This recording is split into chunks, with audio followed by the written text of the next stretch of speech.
Welcome back, you gorgeous weirdos. Good morning, good afternoon, good evening. I'm so glad you're here. It is the day before Halloween, so as per tradition, we're going to do a Halloween-ish type manicure, and I'm going to read some scary stories. So stick around, and we're going to get right into it. Of course, if you have scary stories of your own, feel free to send them over to me, and I'll put them in my stockpile, and I'll read them next year for Halloween. So with that, away we go. This is a paranormal event that happened to me and my childhood best friend as children. There's sort of two parts to this, as there's a gap in time between these occurrences. It'll make more sense as I tell the story. Okay, so just so you guys know, my house growing up was old and had different spirits that lingered around. There was one in particular that would follow me around my living room area. My brother said I would often be found standing in my crib alone with no one else in the room, talking with someone. Apparently, I had said I was a man. I had a lot of different experiences growing up and always felt that I was never alone and always being watched. When I was 12 years old, my childhood BFF, 2-year-old niece, and I were sitting on the floor in my room playing. My niece looked up at the stairs and started staring at the door. We asked what she was looking at, and she tells us there's a man behind the door. I asked her what he wanted, and she said he wanted to hurt me. So you can see the spirit has not left me alone since I was a baby. So I suspect the spirit was the one responsible for the experience I'm about to tell you. When I was about 8 or so years old, I was gifted a toy doorbell. The main part of the bell was shaped like a moon. It was transparent blue plastic with glitter. It had a wire that connected the moon to the star-shaped button. You could press the button and it made a magical chime. The moon would go on the wall on the inside of my bedroom, and the wire was thin enough to be able to wrap around the outside of the door and the door still be able to close. I thought it was the coolest thing ever and immediately wanted to set it up. After a few days, maybe a week, of having it up, it started to chime randomly. I would check to see who was at my door, but no one was standing there. This started happening more often, and it was scaring me. Every time it chimed, no one was there. Eventually, one night, it started chiming and didn't stop. This freaked me out so much, and I panicked and took it off the wall and pulled the batteries out, but it still kept chiming.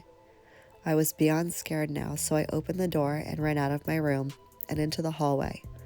The hall has like 4 steps down into the kitchen, and then a straight shot through the kitchen into the living room. I threw the doorbell all the way across the house into the living room. It kept chiming. I ran into my room and just closed the door and tried to forget this ever happened and went to sleep. The next day, I went into the living room, and it was still on the floor. I decided I was done with it, got it packed away somewhere in the basement. I didn't see it again until a year or so later. Time gap. When I found it again, I was obviously a little older and thought that maybe I was just overthinking things. Maybe it was just a malfunction with the mechanics inside. I did miss having it, so I decided to put it back.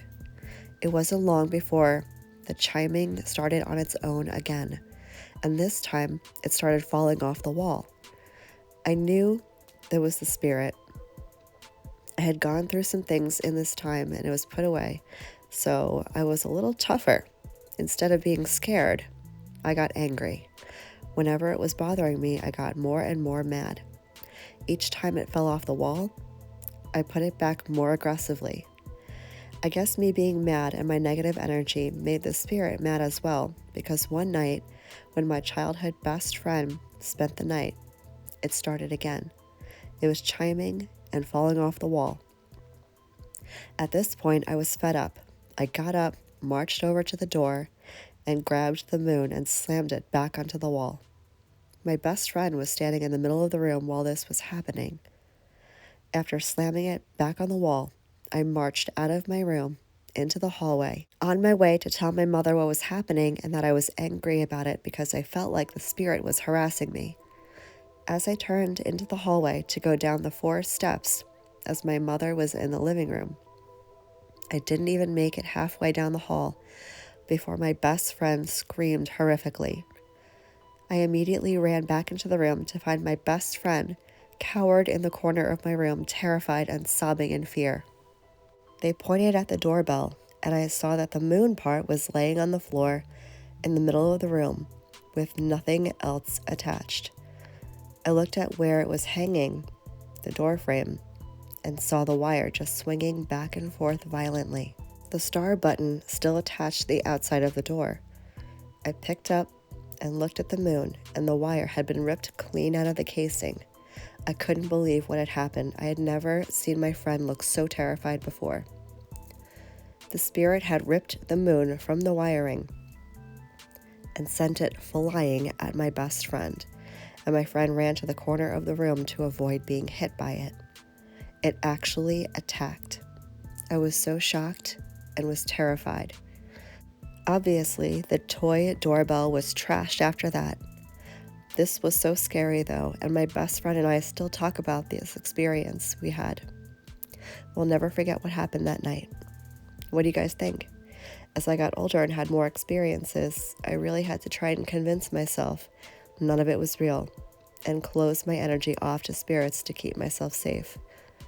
Eventually, I mostly stopped having experiences, with just a few here and there. However, as an adult, I completely ignore it. And now that I no longer live in that house, I feel I am free of whatever spirit had attached itself to me. The next story is called The Memory Ghost.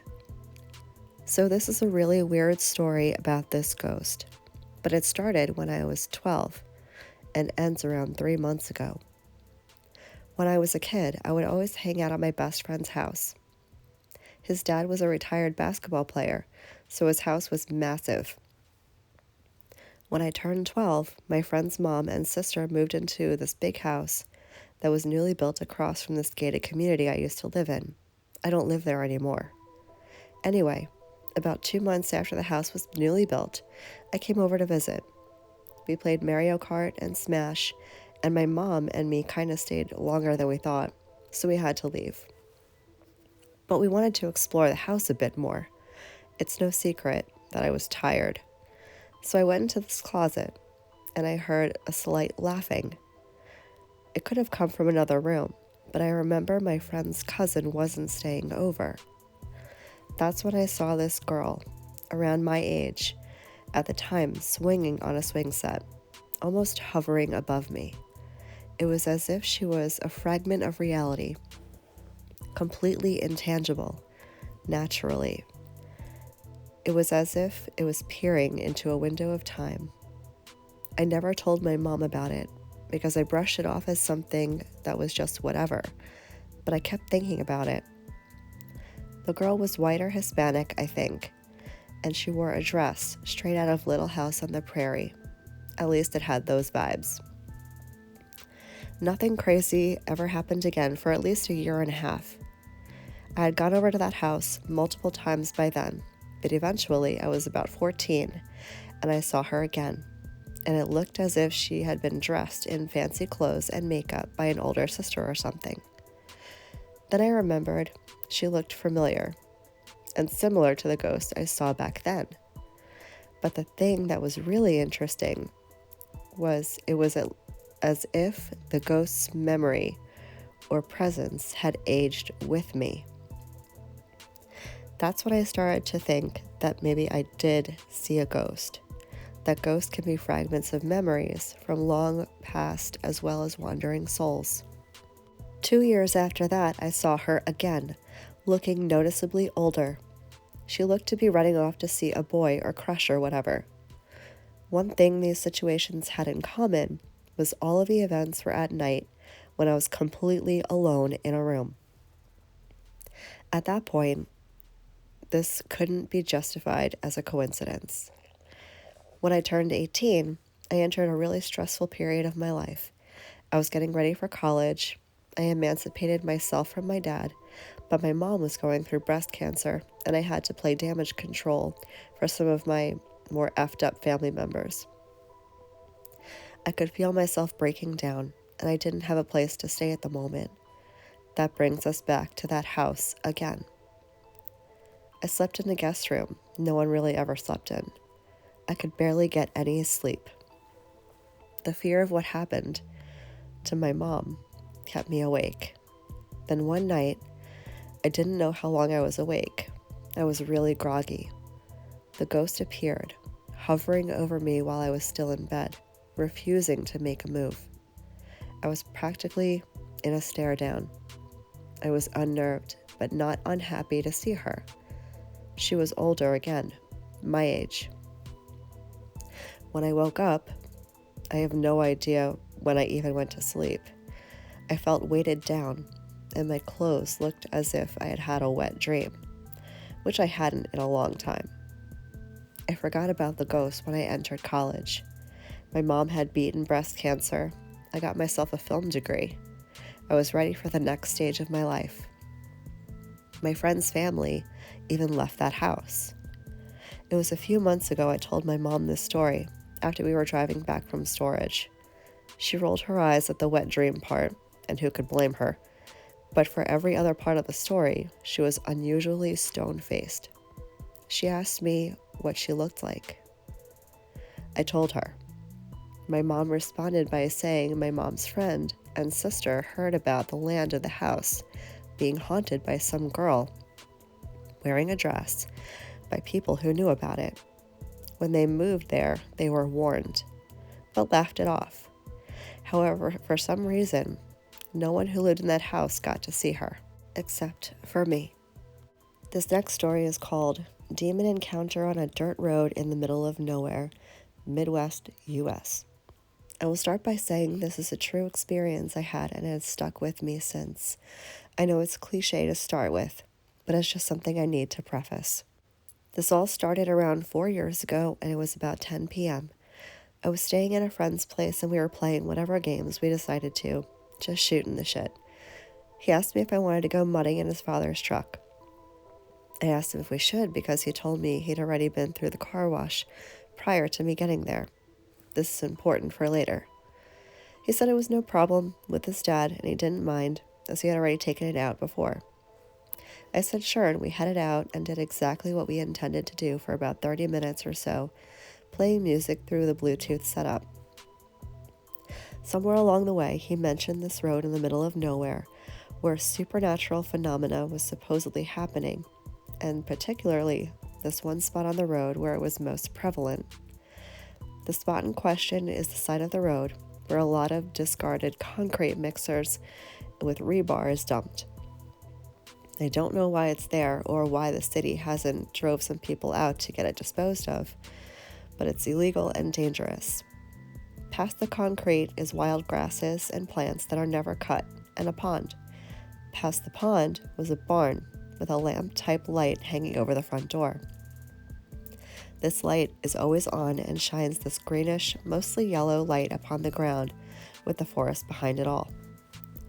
This spot is particularly notorious for being a hot spot in town and a place to be believed where a boy died in the pond, causing supernatural phenomena in the area, although after what I have seen, I was convinced this was the result of some occult activity on the property, as opposed to your typical haunt, which I'll touch on later.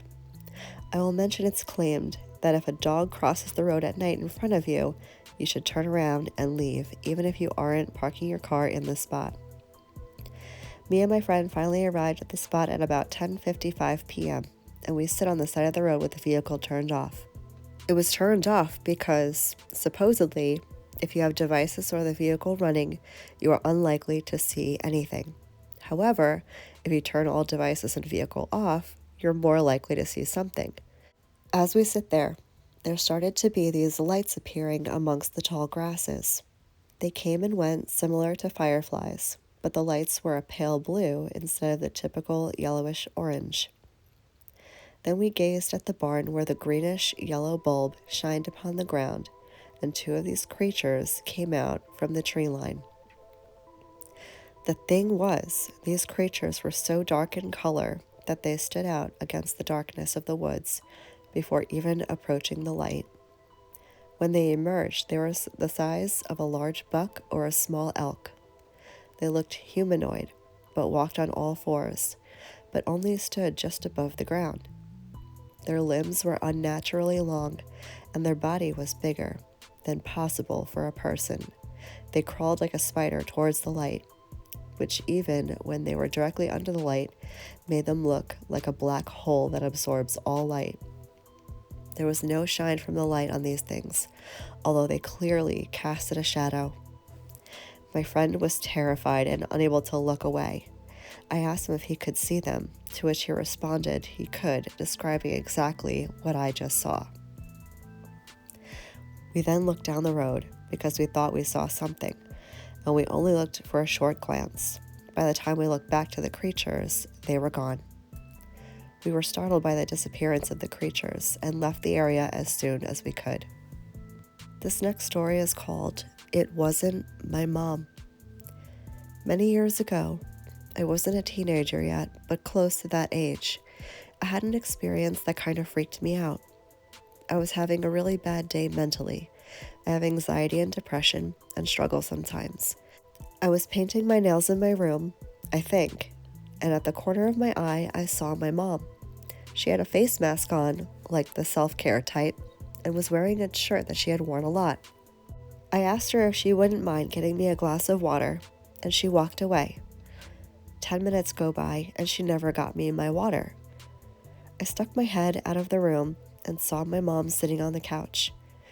I asked her, "Hey, how come you didn't bring me my water?" She looked super confused and said, "What are you talking about? I've been out here the entire time and never went by your room." I was 100% freaked out. Who was checking on me then if it wasn't my mom?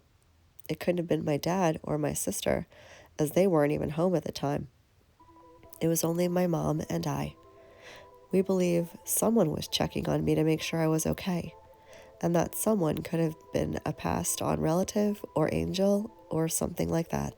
I hope you guys enjoyed these scary, spooky stories. This is the finished manicure. I hope that your Halloween tomorrow is safe and spooky and amazing. I hope the rest of your day is as beautiful as you are, and I will catch you in the next one. Love you, bye.